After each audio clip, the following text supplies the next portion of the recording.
Welcome to always rise. तो आज इस वीडियो में हम इंडियन फॉरेन पॉलिसी का सिलेबस डिस्कस करेंगे जो कि आपकी यूनिट 6 में आता है। ठीक है, तो इसमें बेसिकली हम ये डिस्कस करेंगे कि हमें किस तरीके से इस सिलेबस को कंप्लीट करना है, किस तरीके से हम हर एक चीज़ को कवर करेंगे और आप क्या चाहते हो कि हम पहले कवर करें। तो जो भी चीज़ें हैं इस वीडियो को आपको एंड तक देखना है ताकि आपको सारी चीज़ें वन बाय वन समझ में आ जाए। ओके, तो अगर आपको ये वीडियो पसंद आएगी तो आपको क्या करना है, लाइक करना है, शेयर करना है, कमेंट करके अपना फीडबैक देना है और जो भी क्वेश्चन हम पूछ रहे हैं उसका भी आंसर करना है, शेयर करना है और सब्सक्राइब करना है। ओके, उससे पहले एक अनाउंसमेंट है कि हमारा एक यूजीसी नेट जेआरएफ का ग्रुप है, यहाँ पर हम डेली एक क्वेश्चन पोस्ट करते हैं। ये जो मोस्ट इम्पॉर्टेंट क्वेश्चन होते हैं आपके अपकमिंग एग्जामिनेशन के लिए वो यहाँ पर पोस्ट होते हैं। यहाँ पर आप हमसे डायरेक्ट इंटरेक्शन भी कर सकते हो, अपना सजेशन भी दे सकते हो, कोई भी प्रॉब्लम है तो आप वहाँ पे पोस्ट कर सकते हो। और ये हमारा ऑफिशियल टेलीग्राम चैनल है, यहाँ पर हम जो चीज़ें भी डिस्कस करते हैं जैसे कि प्रीवियस ईयर का क्वेश्चन पेपर हुआ या फिर अभी जो सिलेबस डिस्कस करेंगे तो उसका पीडीएफ जो है हम वहाँ पे दे देंगे। साथ ही साथ कुछ इंपॉर्टेंट चीज़ें हैं जो कि आपके एग्जाम पॉइंट ऑफ व्यू से मोस्ट इम्पॉर्टेंट थिंग्स है वो वहाँ पे शेयर की जाएंगी।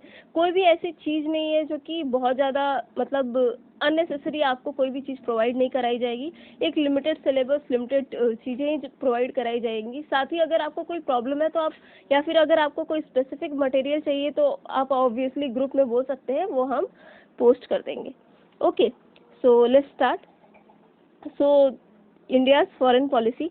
सो इसमें क्या क्या पढ़ना है आपका। सबसे पहला है कि perspective on India's foreign policy, India's identity as post colonial development, rising and an emerging political economy. तो आपको पता है कि India was a colonial country. Okay, Britishers ने उन्हें कॉलोनाइज किया था।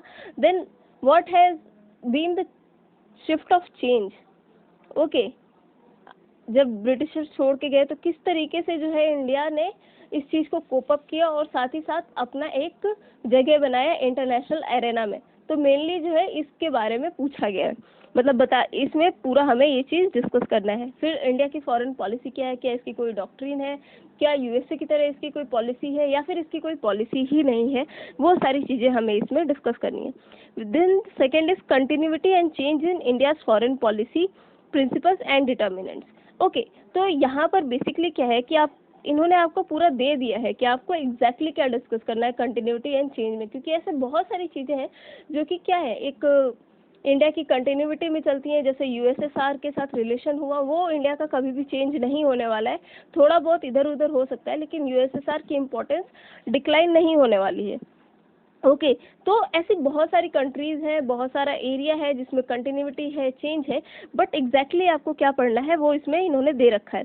जैसे सबसे पहले है आपका non alignment movement, historical background and relevance of non alignment movement and India's nuclear policy. जैसे आपका इसमें आपका बेसिकली सब कुछ आएगा, न्यूक्लियर प्रोलिफरेशन ट्रीटी भी आ जाएगी, सीटीबीटी भी आ जाएगी। साथ ही साथ जो है इंडिया का जो न्यूक्लियर टेस्ट हुआ था, कब हुआ था, उसका नाम क्या था, ईच एंड एवरीथिंग। और न्यूक्लियर पॉलिसी से लेकर इंडिया किन देशों से क्या कर रहा है, अपने मेमोरेंडम ऑफ अंडरस्टैंडिंग साइन कर रहा है, तो ये सारी चीज़ें आपकी इसमें आ जाएंगी। And then India's relation with major powers. यहाँ पर भी देखिए सिलेबस की क्या इंपॉर्टेंस है। मेजर पावर्स तो है ही, यूएसए, यूएसएसआर, चाइना के अलावा भी जो है अभी बहुत सारी ऐसी पावर्स हैं जो कि आपकी मेजर पावर में आ रही हैं, बट एक्चुअली में इन्होंने सिर्फ 3 के बारे में बोला और आपको 3 का ही देखना है। तो सबसे पहला है USA, USSR, Russia, People's Republic of China. And mind it, question जो है यूएसए और पीपल्स रिपब्लिक ऑफ चाइना से आने ही वाला है। साथ ही साथ यूएसएसआर में जो आपके डेवलपमेंट प्रोजेक्ट चल रहे हैं, ओके, वो भी क्वेश्चन आएगा। जो सबमिट्स हुए हैं अभी वो भी, उससे भी क्वेश्चन आ सकता है। एंड जो आपका पीपल्स रिपब्लिक ऑफ चाइना है, जैसे उसका जो बॉर्डर इश्यूज है उससे भी क्वेश्चन आएगा। तो बेसिकली हम किस तरीके से डील करने वाले हैं इस चीज़ को, जब भी हम कोई भी टॉपिक पढ़ेंगे तो सबसे पहले हम उसका क्या देखेंगे, हिस्टोरिकल बैकग्राउंड देखेंगे। Okay, historical background. And then हम क्या देखेंगे कि फिलहाल में what are the border issues, क्योंकि यहाँ से जो है सबसे ज़्यादा जो है इम्पोर्टेंट चीज़ें पूछी जाती हैं। फिर इनके साथ इंडिया जो है किस तरीके का स्टैंड रखता है, हार्ड पावर का या सॉफ्ट पावर का। Okay, and then we will discuss कि और भी क्या कंटेम्प्रेरी इश्यूज हैं, कंटेम्प्रेरी इश्यूज क्या हैं, एंड उसके बाद से हम डील करेंगे स्कॉलर्स, कि किस स्कॉलर ने इनके रिलेशन के बारे में क्या बोला है, स्कॉलर्स, उनकी बुक्स जो कि लिखी गई हैं, और साथ ही साथ प्रीवियस ईयर का क्वेश्चन पेपर। ओके, और उसके बाद से करंट अफेयर्स तो हम डिस्कस करेंगे ही, क्योंकि जब भी हम इंडिया की फॉरेन पॉलिसी करेंगे तो उसमें जो मोस्ट इम्पॉर्टेंट चीज़ आती है आफ्टर हिस्टोरिकल, कि आपका करंट में उसका सिनेरियो क्या है।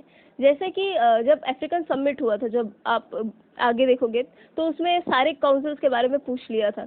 ओके, तो इस तरीके से ये क्वेश्चन होगा, जैसे अभी एससीओ वगैरह और इन सब की क्या इंपॉर्टेंस है ना, ये सारी चीज़ें क्वेश्चन में आएंगी। किसका समिट कहाँ पे हुआ है, तो हम वो भी डिस्कस करेंगे। And then India's engagement with multipolar world, तो इसमें भी देखिए सब कुछ इन्होंने दे रखा है कि आपको एग्जैक्टली में क्या पढ़ना है, और यहीं से क्वेश्चन आने वाला है। European Union, BRICS, ASEAN, Shanghai Cooperation Organisation, African Union, South African Development Community, Gulf Cooperation Council. तो मेनली जो है हमको ये ऑर्गेनाइजेशंस पढ़ने हैं, और किस तरीके से पढ़ेंगे वो आपको हमने बता दिया। हिस्टोरिकल बैकग्राउंड होगा, सारे स्कॉलर्स होंगे, यहाँ पर कौन सी काउंसिल किस ईयर में फॉर्म हुई थी वो भी हमें डिस्कस करना है। मेनली जो है क्वेश्चन इसी तरीके से आते हैं। तो ये सारी चीज़ें और हर एक जो ऑर्गेनाइजेशन है उसकी क्या इंपॉर्टेंस है वो भी हमें डिस्कस करना है। फिर India's relation with neighbourhood, SAARC, Gujral doctrine क्या थी, look east and act east. Mainly इसमें पूछेंगे what is the difference between look east and act east policy. क्या कोई शिफ्ट मतलब कोई चेंज इन द डायरेक्शन हुआ है या फिर वैसे ही है, and what is the look west policy. Okay, and then your next thing is India's negotiation strategy in international regimes.